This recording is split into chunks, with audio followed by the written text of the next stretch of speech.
bit scared to evaluate Yong Xin because later she'll call me sexist. Yong Xin's speech has two main strengths. Number one, her excellent use of language. If you notice in the speech, she built up anticipation by repeating certain words. Can you imagine? Can you imagine? Can you imagine? You can change, you can change, you can change.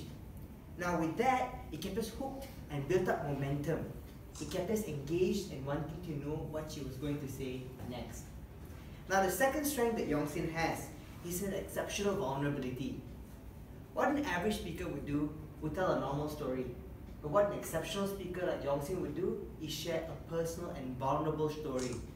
It is not easy to share about something that may have hurt you, especially regarding how she responded to people's insults to her chest.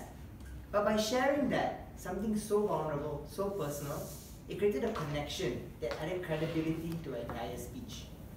Now Yong Xin is definitely a speaker I feel deep veneration for. So I would like to take her from this level to the very next, to the height of her ability. I would like to leave her 3 challenges. Number 1, use positive statements.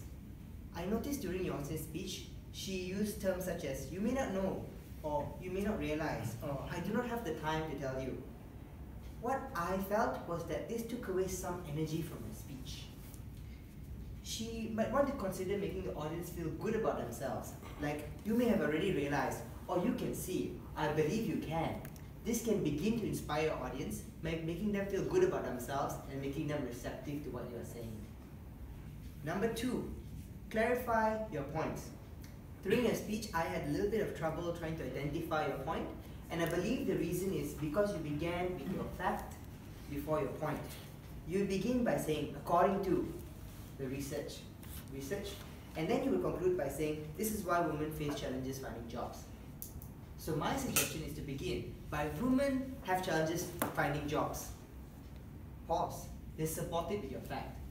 By making your point come first, and then your fact, the fact adds credibility to your own opinion, giving you a stronger voice, instead of the fact drowning out your point. And my final suggestion to Yong Xin would be to make it more about us rather than just about your story. I noticed during your speech you said a number of eyes. Now what this might do is that it might create a barrier between you and your audience. Consider changing your initial scenario. Instead of talking about your experience in the bus, to imagine you were in a bus and someone insulted you. When it becomes the audience's experience, they can transform more. In summary, I love Yong Xin's use of English, and she has an exceptional ability to be vulnerable. I challenge her to clarify her points, use positive statements, and make it more about us. Back to you.